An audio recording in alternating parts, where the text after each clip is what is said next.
165 చదరపు గజాలు కేవలం 15 లక్షల నుండే. స్వర్గసీమ మీ నివాసాలకు చిరునామా. అనకాపల్లి జిల్లా సబ్బవరం మండలం బాట జంగాలపాలెం శివారు బంజిరి జంక్షన్కి సంబంధించిన ఫ్లైఓవర్ కింద సర్వీస్ రోడ్డు దగ్గర నిన్న ఉదయం లైన్మ్యాన్కి ఒక దారుణమైన దృశ్యం కనిపించింది. ఒక యువతికి సంబంధించినటువంటి మృతదేహం పూర్తిగా కాలిపోయినటువంటి దృశ్యాలు చూసి ఆయన వణికిపోయి వెంటనే స్థానికంగా ఉన్నటువంటి సర్పంచ్కి ఇన్ఫర్మేషన్ ఇస్తే సబ్బవరం పోలీసులు అక్కడికి చేరుకున్నారు. సో చేరుకుని అక్కడ సిఐ గారు అలాగే క్లోజ్ టీమ్ డాగ్ స్క్వాడ్ అక్కడ పరిసర ప్రాంతాలు కూడా పరిశీలించడం జరిగింది. కానీ ఎటువంటి క్లూస్ కూడా దొరకలేని పరిస్థితి. అయితే హైవేలో అది ఫ్లైఓవర్కి కనెక్ట్ అయి ఉన్నటువంటి ప్రాంతం కాబట్టి, అంటే అక్కడ ఒక పౌల్ట్రీ ఉంది, దానికి వెళ్ళే రోడ్డు మార్గంలో మట్టి రోడ్లో జస్ట్ సర్వీస్ రోడ్డుకి ఒక 150 మీటర్ల డిస్టెన్స్లోనే ఒక మహిళను దారుణంగా కాళ్ళు చేతులు కట్టేసి పెట్రోల్ పోసి తగలబెట్టేసినటువంటి దుర్మార్గపు ఘటన అది. సో ఈ కేసుకు సంబంధించి ఇప్పటికీ 1 డే అవుతోంది. కానీ మృతి చెందినటువంటి అంత దారుణంగా హత్యకు గురైనటువంటి మహిళ ఎవరు అనేది మాత్రం ఇప్పటికీ కూడా తెలియలేనటువంటి పరిస్థితి. ఈ కోణంలోనే సబ్బవరం పోలీసులు అయితే ఒక రిక్వెస్ట్ పంపిస్తున్నారు అందరికీ. ఈ మృతి చెందినటువంటి మహిళకు సంబంధించి కొన్ని వివరాలు కూడా చెప్పడం జరిగింది. ఆమె చామనచాయి రంగులో ఉంది, హైట్ వచ్చేసి 5.3. అలాగే ఆమె ధరించినటువంటి దుస్తులు అంటే పూర్తిగా కాలిపోయి ఉన్నాయి. చిన్న ఆధారాలను బేస్ చేసుకొని ఇవి మీకు ఎవరైనా కనెక్ట్ అయి ఉంటే కనుక ఇమీడియట్గా మమ్మల్ని అప్రోచ్ అవ్వండి అంటూ మీడియా ముఖంగా కూడా ఈ డీటెయిల్స్ అనేవి వాళ్ళు షేర్ చేయడం జరుగుతోంది. సో ఈ మృతి చెందినటువంటి మహిళ హైట్ అయితే 5.3 ఉంటుంది. సో ఈమె పింకు, గ్రీను, బ్లాక్ ఈ కాంబినేషన్లో ఉన్నటువంటి డిజైన్తో ఉన్నటువంటి నైటీ ధరించినట్టుగా అక్కడ చిన్న నైటీకి సంబంధించిన చిన్న పీసెస్ మాత్రమే కనిపించాయి. ఎందుకంటే నిన్న మేము కూడా అక్కడికి వెళ్ళాం.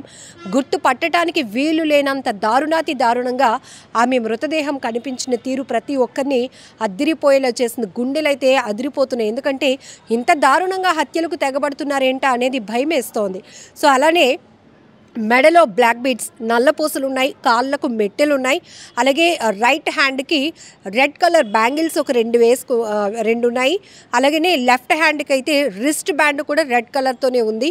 సో ఇవి ప్రైమరీగా దొరికినటువంటి వస్తువులు. సో వీటి ఆధారంగా వీటితో అంటే ఫ్యామిలీ మెంబర్స్కి అయితే తెలుస్తుంది కదా, ఎందుకంటే ఇంట్లో నుంచి ఒక వ్యక్తి కనబడలేనప్పుడు రెగ్యులర్గా వాళ్ళు వేసుకున్నటువంటి డ్రెస్సింగ్ కానీ లేకపోతే మెడలో ఏముంటాయి ఈ ఆధారంగా ఎవరైనా కూడా ఇలాంటి మహిళ అదృశ్యమైనట్టు కానీ లేకపోతే కనిపించకుండా పోయి చాలా రోజులైనా కనిపించకుండా ఆల్రెడీ ఇప్పటికే మిస్సింగ్ కంప్లైంట్ ఇచ్చి ఉన్నా కూడా ఇమీడియట్గా ఈ ఆధారాలు బేస్ చేసుకొని సబ్బవరం పోలీసుల్ని అప్రోచ్ అవ్వాలి అంటూ కూడా పోలీసులు రిక్వెస్ట్ చేస్తున్నారు.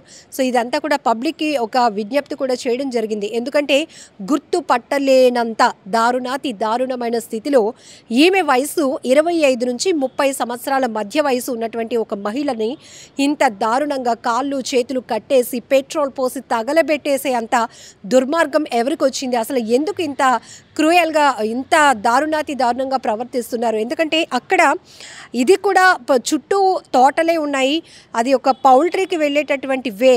కానీ సర్వీస్ రోడ్డుకి 150 మీటర్ల దూరంలోనే ఈ ఘటన జరిగింది. లైన్ మ్యాన్ అక్కడ ఉన్నటువంటి ఎలక్ట్రికల్ వర్క్స్ చేస్తూ ఉంటే కాలిన వాసన ఒకవైపు వస్తుంటే ఆయన ఇమ్మీడియట్గా ఇలా సైడ్కి చూసేటప్పటికి పూర్తిగా కాలిపోయినటువంటి పరిస్థితిలో ఉన్నటువంటి ఒక లేడీదని అయితే అతను గుర్తించగలిగారు. ఎందుకంటే బాడీ పైన నైటీకి సంబంధించినటువంటి చిన్న పీసెస్ అవి ఉండటం, హెయిర్ కూడా కాలిపోయి కొన్ని ముక్కలు కూడా అక్కడే పడిపోయి ఉన్నాయి. సో ఇది ఒక్క రకంగా చూస్తే మొన్న రాత్రి 11 గంటల వరకు కూడా ఆ ప్రాంతంలో భారీ వర్షం పడింది.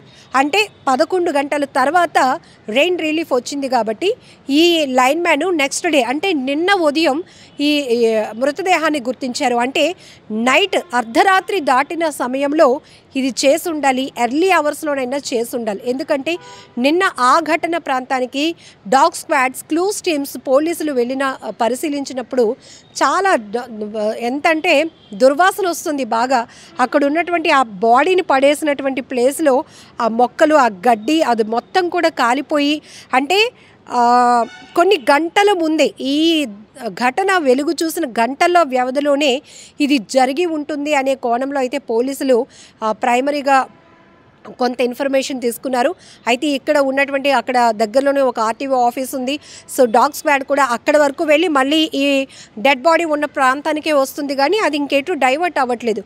సో అక్కడ ఏమైనా సీసీ కెమెరాలు ఉంటే కనుక దాన్ని ట్రేస్ అవుట్ చేసి అసలు వచ్చినటువంటి వాళ్ళు ఇద్దరా ముగ్గురా ఇంకెంతమంది ఉన్నారు, లేకపోతే ఈ మహిళని ఇక్కడే హత్య చేసి ఇలా పెట్రోల్ పోసి తగలబెట్టారా, ఇంకెక్కడో హత్య చేసి ఇక్కడ బాడీని తీసుకొచ్చి పడేయాలి అనుకున్నారా, వాళ్ళు దొరకకుండా ఆధారాలను పూర్తిగా నాశనం చేయాలనే ఉద్దేశంతో పెట్రోల్ పోసి తగలబెట్టేశారా, ఇంకెవరికి దొరకకూడదు, పోలీసులు కూడా చిక్కకూడదు అనే దుర్మార్గపు ఆలోచన చేశారా, ఇవన్నీ కూడా అనేక రకాలుగా అనుమానాలు వ్యక్తమవుతున్నాయి. కానీ చాలా యంగ్ ఏజ్లో అంటే 25 నుంచి 30 వయసు మధ్యలో ఉన్నటువంటి మహిళ అంటే ఎంత దుర్మార్గంగా ప్రవర్తించుంటారు. ఇంకొక రకంగా చెప్పాలంటే అక్కడ సర్పంచ్ గారు కూడా ఐ డ్రీమ్తో మాట్లాడడం జరిగింది. ఒకవేళ ఈమె పైన అత్యాచారం చేసి హత్య చేయాలి అనుకున్నారా అనే కోణంలో కూడా అనుమానం వస్తుందమ్మా. ఎందుకంటే ఆ మహిళ వయసు, ఆ హైటు, ఆమె ఉన్న పొజిషన్ ఇవన్నీ చూస్తే కూడా అలానే అనిపిస్తోంది అన్నారు.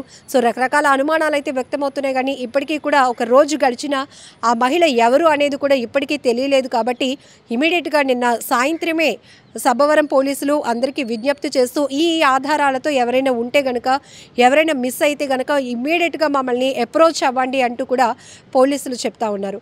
ఏది ఏమైనా చాలా దారుణమైన ఘటన.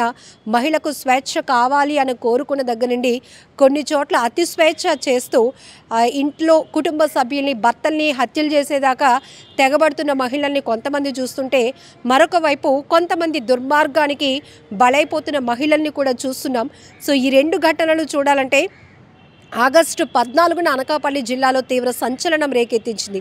అందరూ స్వాతంత్ర దినోత్సవ వేడుకల ముందు రోజు ఒక మహిళను అత్యంత దారుణంగా హత్య చేసిన ఘటన గురించి అందరూ బాధపడుతుంటే, మరొక వైపు శ్రీకాకుళం జిల్లా పాతపట్నంలో ప్రియుడు కోసం భర్తను హత్య చేసినటువంటి భార్య ఆ కేసు వెలుగు చూసింది. మరొక వైపు మొన్న రాఖీ పండుగ రోజు జరిగినటువంటి సస్పీషియస్ డెత్ ఏదైతే ఉందో, అప్పల కృష్ణ అనే వ్యక్తిని మేనల్లుడు చంపినటువంటి కేసులో ఆ మృతుడి భార్యకి మేనల్లుడికి అక్రమ సంబంధం వల్లే అతన్ని హత్య చేశారు అనే కేసును కూడా పోలీసులు ఛేదించారు.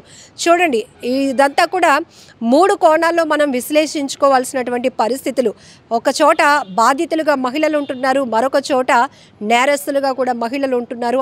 అఫ్కోర్స్ చాలా నేరాల్లో ఇప్పటివరకు మనం మగవాళ్ళని చూసాం, ఇది అందరికీ అలవాటైన పరిస్థితి. కానీ ఇప్పుడు మహిళలు నేర ప్రవృత్తి కలిగి ఉండటం, నేరాలకు పాల్పడుతూ ఉండటం మరింత దుర్మార్గం కదా. సో ఈ కేసులన్నింటినీ చూసిన తర్వాత అసలు ఎలాంటి మార్పులు చట్టాల్లో రావాలి, ఇలాంటి వాళ్ళు ఎంత దుర్మార్గపు ఆలోచనతో హత్యలకు తెగబడుతున్న వారిని ఎలా కఠినంగా శిక్షించాలి అంటారో మీరే కామెంట్ బాక్స్లో మెన్షన్ చేయండి.